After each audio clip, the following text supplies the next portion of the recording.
साथियों नमस्कार, आपका स्वागत है Hindi steno class YouTube channel में। आज शिवरात्रि का दिन है, तो सबसे पहले आपको महाशिवरात्रि पर्व की हार्दिक बधाई एवं शुभकामनाएं। अभी मैं जो डिक्टेशन अपलोड कर रहा हूँ वो 90 शब्द प्रति मिनट के हिसाब से लीगल डिक्टेशन है, जो कि आने वाले एमपी हाई कोर्ट के स्टेनोग्राफी एग्ज़ाम और इलाहाबाद हाई कोर्ट के स्टेनोग्राफी एग्ज़ाम के लिए बहुत सहायक सिद्ध होंगे। 10 मिनट की डिक्टेशन आप इसे लिखें, इसका अनुवाद करें, आपके लिए बहुत मददगार साबित होंगे और आपकी एग्ज़ाम में बहुत अच्छी मदद कर सकते हैं। तो मैं उम्मीद करता हूँ आप लोग लिखेंगे और अनुवाद करेंगे। और हमेशा जैसे मैं निवेदन करता आया हूँ कि प्लीज़ मेरे चैनल को लाइक सब्सक्राइब करें। मेरे चैनल को लाइक सब्सक्राइब नहीं किया जा रहा है। मेरा चैनल बहुत सिंपल चैनल है, तड़क भड़क में नहीं है, लेकिन मेरे चैनल की सबसे बड़ी खासियत ये है, आपको यहाँ डिक्टेशन एक्यूरेट स्पीड और क्लियर प्रोनाउंसिएशन के साथ मिलेगा। तो प्लीज़ मेरे चैनल को लाइक करें, सब्सक्राइब करें और औरों से भी करवाएं। आपका ज़्यादा समय नहीं लेते हैं, मैं डिक्टेशन पे आता हूँ। तो साथियों डिक्टेशन स्टार्ट करता हूँ, लेकिन आपको पहले बता दूँ मैंने इसमें कोमा फुल स्टॉप को वर्ड में काउंट किया है, पैराग्राफ को काउंट नहीं किया है। तो आप उसी हिसाब से देखें इसको। और मैंने इसका पीडीएफ इसमें डिस्क्रिप्शन बॉक्स में शेयर कर दूंगा, तो आप अपना अनुवाद को पीडीएफ से मिलान कर सकते हैं। तो चलिए आप तैयार हो जाइए, अच्छे से लिखिए आप इस मैटर को। कारण क्या है, अब आपके एग्ज़ाम जो है कोर्ट के एग्ज़ाम में वहाँ लीगल मैटर आने का पूरी संभावना रहेगी। तो मैं उम्मीद करता हूँ कि आप दोनों तरह से तैयार हैं। चलिए ठीक है, तैयार हो जाइए। 5 सेकेंड। Yes, start. दंड संहिता अल्पविराम 1860 1860 का 45, धारा 363 और 366। विधिपूर्ण संरक्षिता में से अपहरण, अभियुक्त द्वारा 16 वर्षीय अप्राप्य लड़की का व्यपहरण किया जाना, अभियुक्त द्वारा अभियोक्त्री के साथ प्रेम संबंध होने और स्वेच्छा से उसके साथ जाने का अभिवाद किया जाना। क्योंकि अभियोक्त्री की आयु स्वीकृत रूप से 18 वर्ष से कम थी और अप्राप्त वय को विधिपूर्ण सम्मति देने के अयोग्य समझा जाता है, इसलिए किसी अप्राप्त व्यय के अपहरण के आरोप के विरुद्ध सहमतिजन्य संबंध प्रतिरक्षा नहीं हो सकती है और अभियुक्त की दोषिता युक्तियुक्त संदेह से परे साबित होने पर उसकी दोष सिद्धि उचित है। विराम पैराग्राफ। दंड संहिता अल्पविराम 1860 धारा 363 और 366 विधिपूर्ण संरक्षिता में से व्यपहरण, अभियुक्त द्वारा 16 वर्षीय अप्राप्त वय लड़की का व्यपहरण किया जाना, अभियुक्त की दोषिता युक्तियुक्त संदेह से परे सिद्ध हो जाना, दोष सिद्धि 5 वर्ष का कठोर कारावास अधिरोपित किया जाना, दंडादेश का उपांतरण जहां यह पाया गया हो कि अभियुक्त और अभियोक्त्री के बीच प्रेम संबंध थे और व्यपहरण करने में किसी बल या आयुध का प्रयोग नहीं किया गया था, अल्पविराम कोई पूर्व योजना नहीं थी और आशय भी अभद्र नहीं था तथा घटना लगभग 22 वर्ष पहले घटित हुई थी और अभियुक्त पर कोई और आरोप न होने या आपराधिक पृष्ठभूमि न होने की बात पर विचार करते हुए उसके दंडादेश को उसके द्वारा पहले ही भुगत ली गई अवधि तक कम करने से न्याय के उद्देश्य की पूर्ति हो जाएगी। विराम पैरा। इस अपील के तथ्य इस प्रकार है कि शिकायतकर्ता किरण सिंह जालम सिंह, अभियोजन साक्षी 1, तारीख 14 मई अल्पविराम 1998 की रात्रि में जब काम से वापस आया तो उसकी पत्नी द्वारा उसे सूचित किया गया कि उनकी 16 वर्षीय ज्येष्ठ पुत्री, अभियोजन साक्षी 3, जिसे इसमें इसके पश्चात अभियोक्त्री कहा गया है, घर नहीं लौटी है। 8वीं कक्षा तक शिक्षित अभियोक्त्री नौकरानी के रूप में काम करती थी।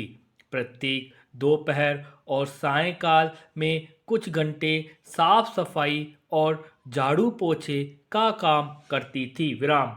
शिकायतकर्ता पिता ने उसके कार्यस्थल पर पूछताछ की, जहां से उसे एक चौकीदार से पता चला कि उसकी पुत्री अपनी दूसरी पारी के लिए नहीं आई थी और वह अंतिम बार अपीलार्थी के साथ रामजानी सोसाइटी के खाली पड़े बंगला संख्या 4 से बाहर आते हुए देखी गई थी। विराम। पूछताछ करने पर यह पता चला कि अपीलार्थी अभियोक्त्री को साथ लेकर सुरपुर में अपने घर चला गया है। विराम। शिकायतकर्ता अपने चाचा और साले के साथ अपीलार्थी के घर गया, किंतु अभियोक्त्री के ठौर ठिकाने का पता नहीं चल सका। विराम। अहमदाबाद वापस आने के पश्चात तारीख 16 मई अल्पविराम 1998 को एक पुलिस शिकायत रजिस्ट्रीकृत की गई। विराम। पुलिस ने मोडसा के निकट एक खेत से अपीलार्थी और अभियोक्त्री दोनों को ढूंढ निकाला। अल्पविराम। जहां से उन्हें तारीख 21 मई अल्पविराम 1998 को वापस अहमदाबाद लाया गया। विराम।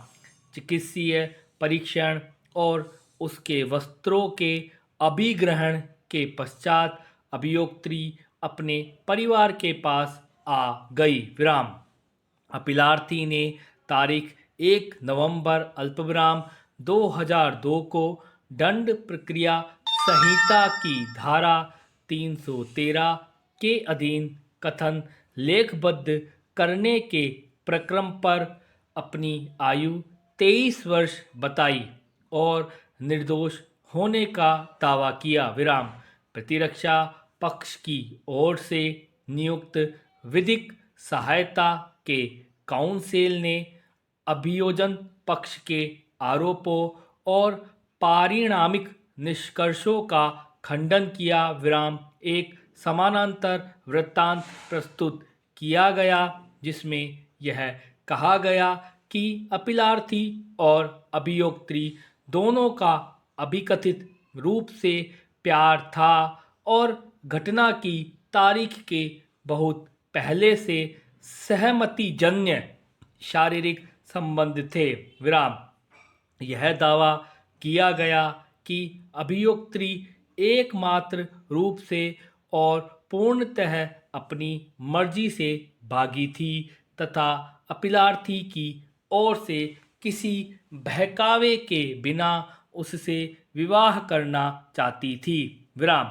विद्वान अपर सेशन न्यायाधीश ने तारीख 16 दिसंबर अल्पविराम 2002 के अपने आदेश द्वारा यह अभिनिर्धारित किया कि अभियोक्त्री के परिसाक्ष्य से असंदिग्ध रूप से यह सिद्ध होता है कि अपीलार्थी द्वारा 3 से 4 बार उसके साथ बलात्संग किया गया था और इस प्रकार भारतीय दंड संहिता की धारा 376 के अधीन उसकी दोष सिद्धि उचित है। विराम। यह भी मत व्यक्त किया गया कि यद्यपि उनके प्रेम संबंध थे, किंतु इस तथ्य पर विचार करते हुए कि अभियोक्त्री की आयु घटना के समय 16 वर्ष अल्पविराम 3 माह और 6 दिन थी और इस प्रकार वह अप्राप्तव्य थी अल्पविराम, इसलिए व्यपहरण के आरोप के लिए उसकी सम्मति पूर्णतः असंगत थी। विराम। बलपूर्वक अपहरण करने के अभियोक्त्री के दावे और अपीलार्थी के साथ उसके पाए जाने की बात को ध्यान में रखते हुए यह भी अभिनिर्धारित किया गया कि अपीलार्थी ने अप्राप्तव्य लड़की को मैथुन करने और विवाह करने के आशय से बहकाया था और विलुब्ध किया था और इस प्रकार भारतीय दंड संहिता की धारा 363 और 366 के सभी संघटक भली भांति सिद्ध होते हैं। अपीलार्थी ने उच्च न्यायालय के समक्ष अपनी दोष सिद्धि को यह दावा करते हुए चुनौती दी कि पक्षकारों का प्रेम संबंध था जिसके कारण अभियोक्त्री ने अपने माता पिता का घर छोड़ा था और अपनी स्वयं की स्वतंत्र इच्छा से उसके साथ गई थी विराम। इसके अतिरिक्त अल्पविराम उसने कभी भी अनेक अवसरों के बावजूद कोई विरोध नहीं किया था या शोर नहीं मचाया था और इस प्रकार अल्पविराम व्यपहरण या बलात्संग का कोई भी संघटक सिद्ध नहीं होता है विराम।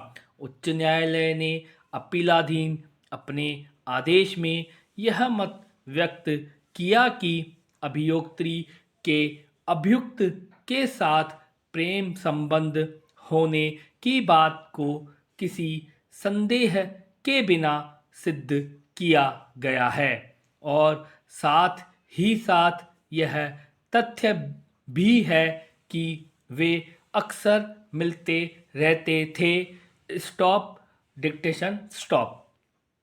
तो साथियों आप इस डिक्टेशन को लिखें, इसका अनुवाद करें। आपके कोर्ट के जितने भी एग्ज़ाम आएंगे उनके लिए सहायक सिद्ध होगी।